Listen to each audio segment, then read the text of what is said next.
Hey, what's going on, my friends? I'm back for my fourth best ball draft Underdog fantasy. I'm picking out of the 7 spot today. Let's talk about the picks and see how I got to each one. Let's go, baby.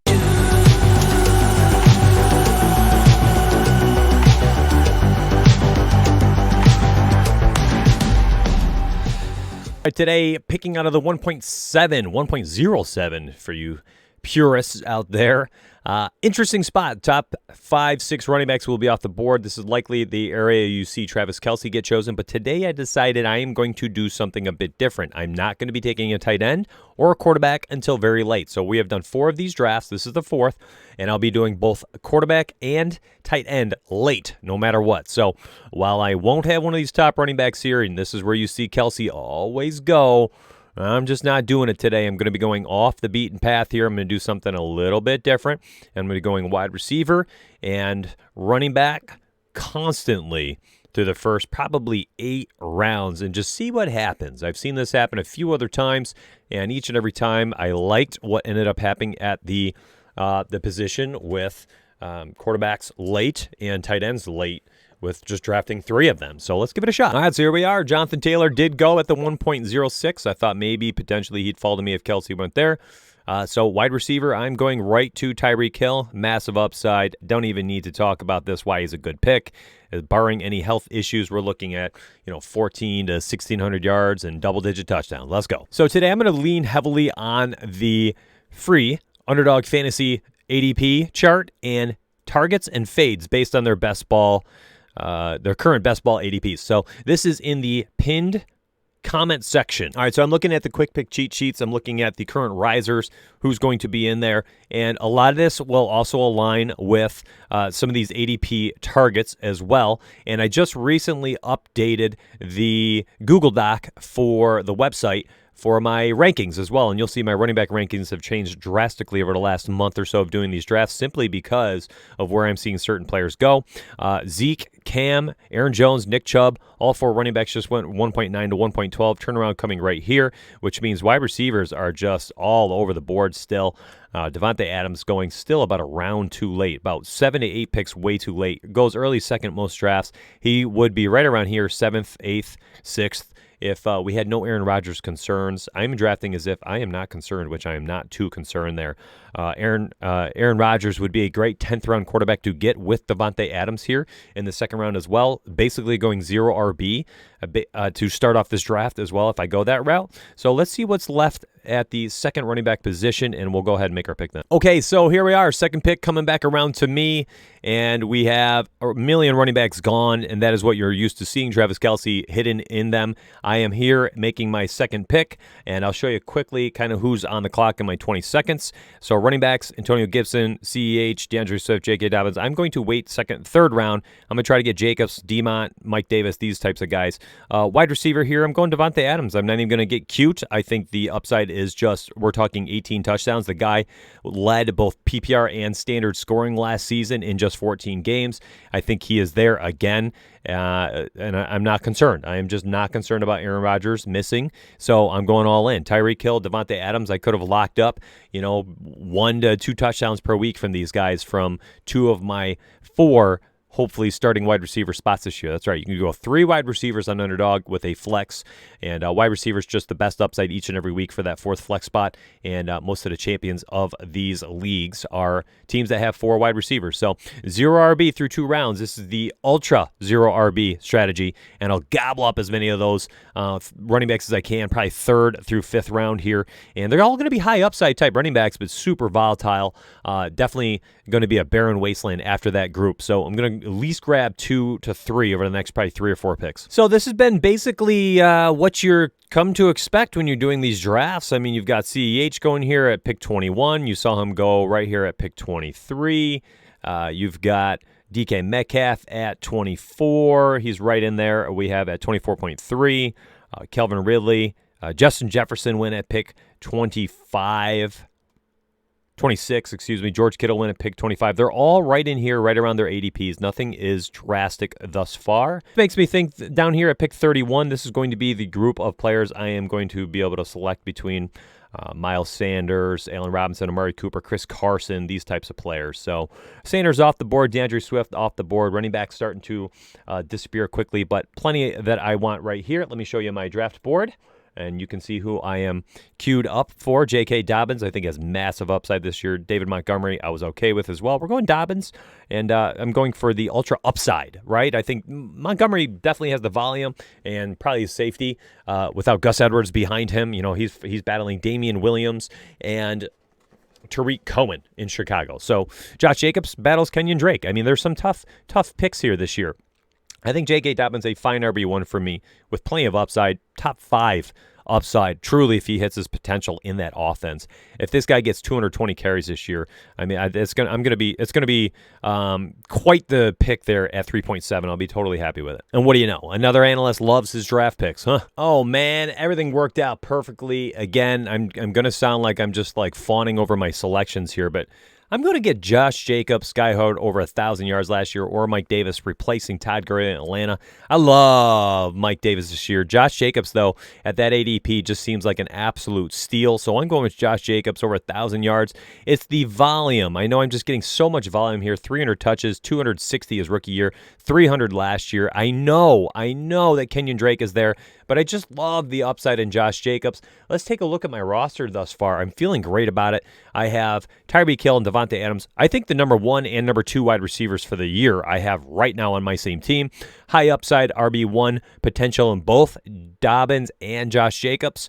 And here I can now go wide receivers out and then grab a couple tight ends and quarterbacks. Somewhere in between round 8 through 12 is where I'll probably grab 2 of each, but I'll feel like I'll have so much high upside depth at the wide receiver running back position through my first probably 6 or 7 picks. Let's take a peek at the rest of the draft right now and see how people are doing. This is a draft I like. Nick Chubb, Austin Eckler, David Montgomery. I like those running backs. I like Jones, Mixon, Carson. Anytime someone goes 3 running backs early, I'm happy with that because there's so much value at the wide receiver position that you can get late that I think has fine upside. You just need a touchdown from one wide receiver to be inserted into your 3 or 4 starting wide receivers each week. And if you could draft right around the sweet spot would be 7 to 9 wide receivers, you know, you're due for 3 decent outputs each week. I think what separates a lot of the teams in Underdog Best Ball is simply just roster construction.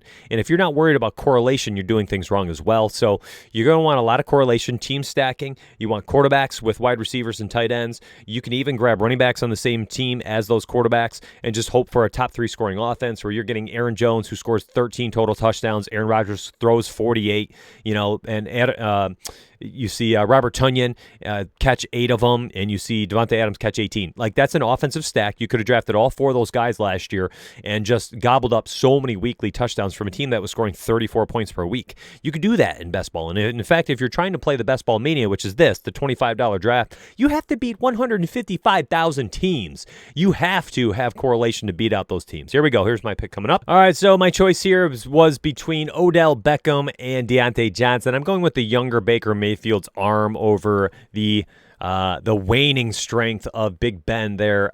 Although Deontay Johnson will likely get a lot of shorter ADOT type targets, but I went with Odell Beckham, hoping for a return in health and youth in that offense, just hopefully invigorating my starting lineup with a couple big games from Odell. And even if that's all I get from him is a few big games, that'll totally be okay in Best Ball. I'm feeling strong about my roster. I'm going to continue to say that because I'm super biased. A few house cleaning things we got going here. If you want the free Google Doc with all of my preferred targets for each ADP and fades for each ADP, it's totally free in the comment section. Go ahead and grab that. If you are watching this video and you're like, man, I like this. This is pretty cool. I do a daily live stream for DFS every day at 12:30.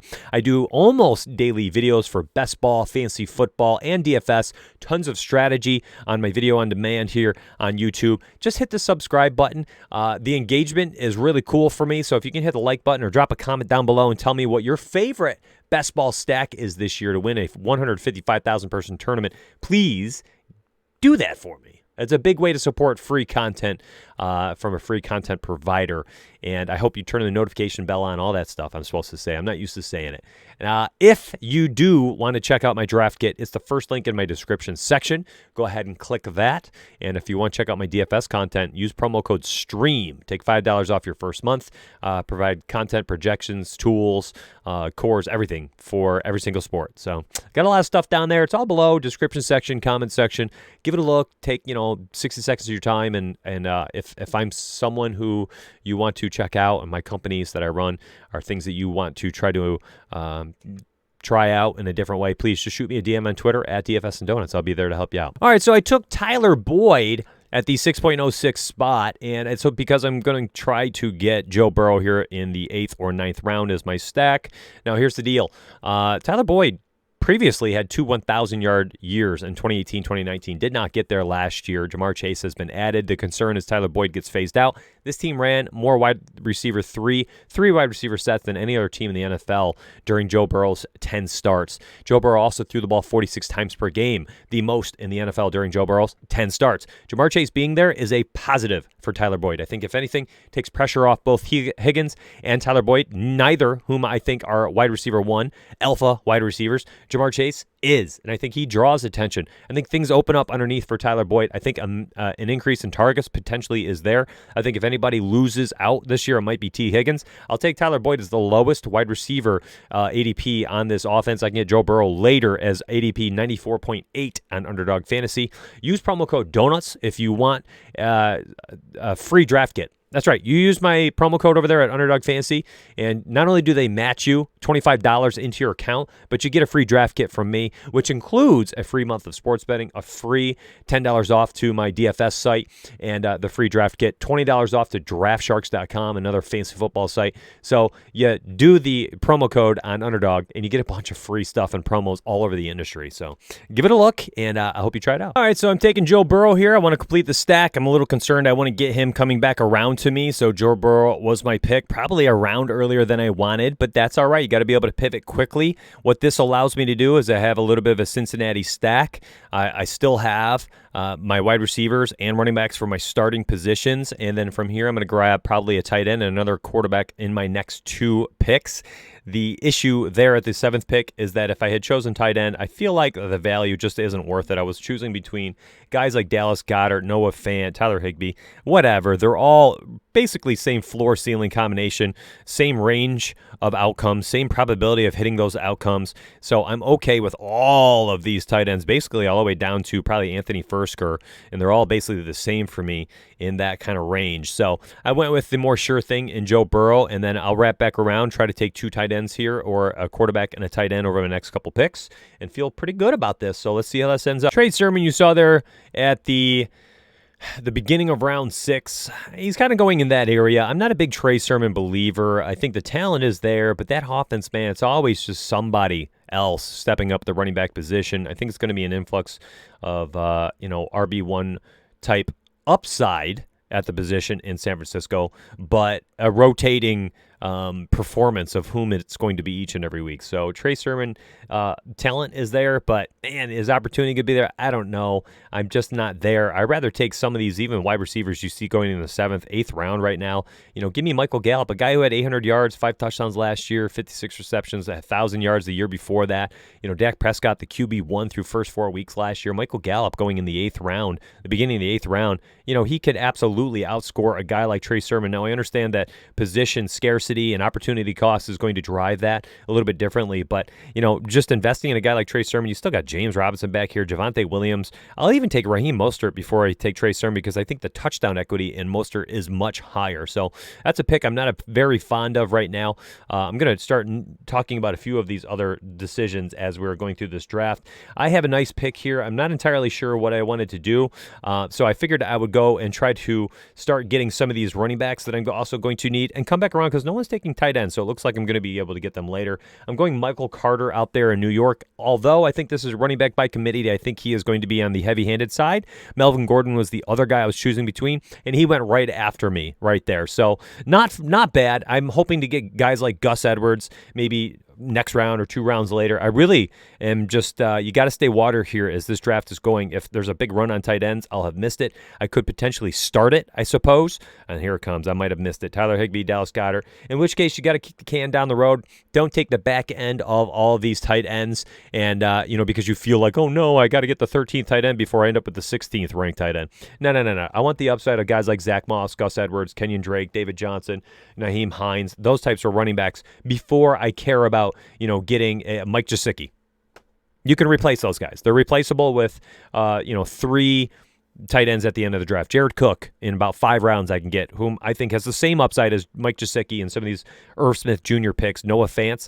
Are you telling me Noah Fant is that much better of a pick than Jared Cook, whom I can get at ADP of 160 right now? No, I'm sorry. Jared Cook in about 3-4 rounds I'll probably take, and I'll just go from there, my friends. I'm just going to keep grabbing as much value as I can, and I'm looking at Aaron Rodgers here with my next pick. I don't know if he's going to fall to me, but this could be unbelievable. He needs a quarterback here. I'm thinking Aaron Rodgers goes. Oh, he does not go. Rodgers is safe. Justin Herbert, Kyler Murray right there before me. I don't think he goes Rodgers, third quarterback.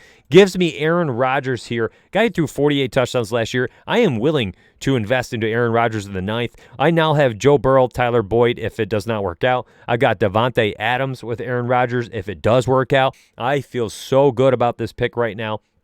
Oh, your man's so excited. If Aaron Rodgers, oh good, Jalen Waddle.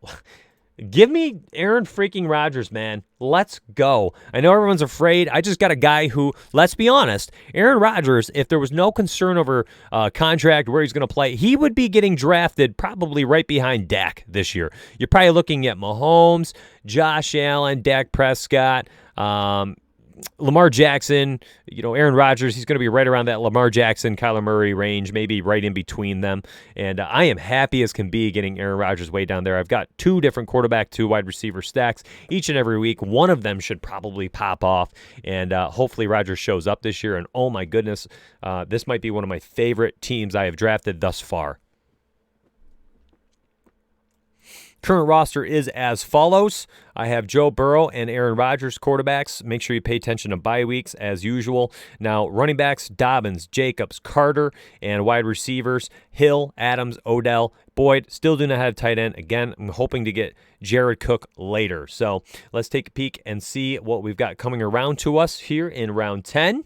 And if I am looking at my quick pick sheet, a couple of guys I was targeting here have just gone on the last couple of rounds, unfortunately. Looking at the Underdog ADP sheet, some of these guys I want: Cole Beasley, Robert Tonyan, Nyheim Hines, Nelson Aguilar, T.Y. Hilton, Anthony Fursker, Devontae Parker, Gus Edwards, if they're still there. McCole Hardman, I'm going to take a peek and see if he's there as well. Rondell Moore, whom I think gets a ton of targets this year, should run out of the slot a ton. So I think that's a fine option. And let's take a peek. So we still have Marquise Brown on the board, Devontae Parker. Let me show you what I'm working with, my friends.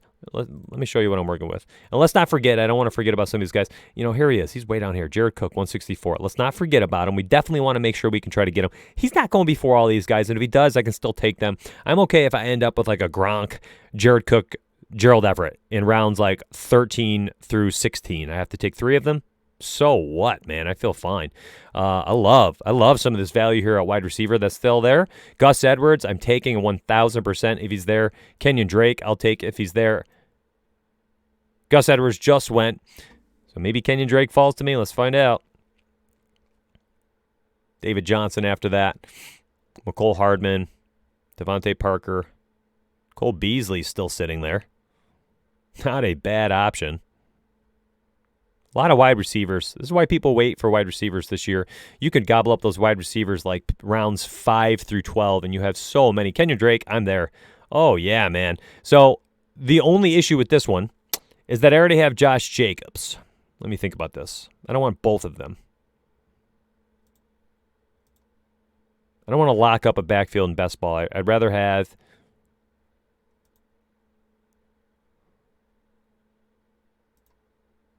We'll go Devontae Parker. I'd rather have the opportunity to have 2 different backfields, right? Like if I go Kenyon Drake and Josh Jacobs, what ends up happening is I don't have the opportunity at the high upside of another pick because I've locked up a handcuff. You don't really need to handcuff in best ball. It's pretty negative EV type pick because inherently if the second handcuff ends up being the value, that means your first earlier pick, who I'm invested, I think, a third-round pick in, busted. He got hurt, whatever it is. So that's not good. So you're kind of you're hedging your investment, which you don't need to do in a best ball league. You're worried about upside. You're worried about correlation. And if you're securing handcuffs, I think you're doing it incorrectly. So okay, so I ended up taking Nyheim Hines there at my 11th round choice. I needed a fourth running back. I had both Dobbins and Jacobs together back-to-back third and fourth round. Michael Carter in the 8th. These guys both have week 8 buys, so I needed to make sure I had another running back. So Nyheim Hines' bye week is later, like week 13, 14. I'm going to take another running back somewhere in the next 3 rounds here. I'm going to also take 2 tight ends. So my next 3 picks likely going to be 2 tight ends and a running back as I start to shore up some of my depth. I already feel very good about my wide receivers, Parker Boyd, Odell, Devontae, Tyreek Hill, and then I'll grab flyers like Traequon Smith and others down there at the bottom of the draft to fill out the rest of my roster. All right, here we go. I'm going to get Jared Cook. Oh, yeah, replacing the man, the myth, the legend out there, Hunter Henry in L.A. So maybe Phillip Lindsey will come back around to me. I feel good about Jared Cook, a guy that's returned 600-700 yards 3 seasons in a row, 7, 9, and I believe 7 touchdowns all 3 years as well. Only had 60 and 64 targets the last 2 years, and now I think he'll actually go to a place where he'll get more targets. So Jared Cook, I am a fan of this season. I like that pick there. Of course I do because I'm super biased. Again, though, I need to fill out the rest of my tight ends on my draft board. So I'm going to fill out probably 1 to 2 more tight ends over the next several picks. All right, so I ran into a decision point here. I had Phillip Lindsey on the board. I was still waiting. I think he's got high upside this year. I think he potentially can end up as the starting running back in Houston, or at least getting the lion's share of carries. I was going to get another tight end, but I just see so many tight ends I'm okay with as being, tight end 2, tight end 3, Dalton Schultz, Dawson Knox. These guys are still down here. Mo Cox, Eric Ebron, Cole Kmet, Gerald Everett. I'll take them all. And, you still got Jarwin, Gronk, Henry. People are going to get chosen. I still have many options.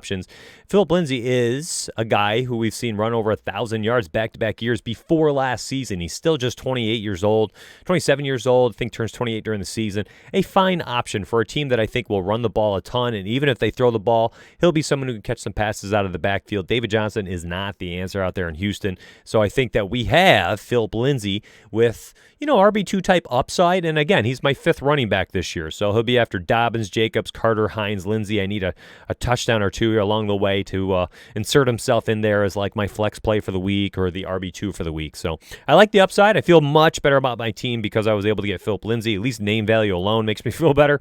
And now I'm just going to shore up my wide receivers, tight ends for my last several picks here, and we'll see how it goes. All right, so we're going to take a peek at my targets down here so you guys can see whom I'm going to be targeting here at the end of the draft. It's going to be players like Russell Gage, because I need wide receivers first off. We're looking at Russell Gage, Traequon Smith, John Brown. I really like these players. Emmanuel Sanders. I'll even look at someone like, Sterling Shepard.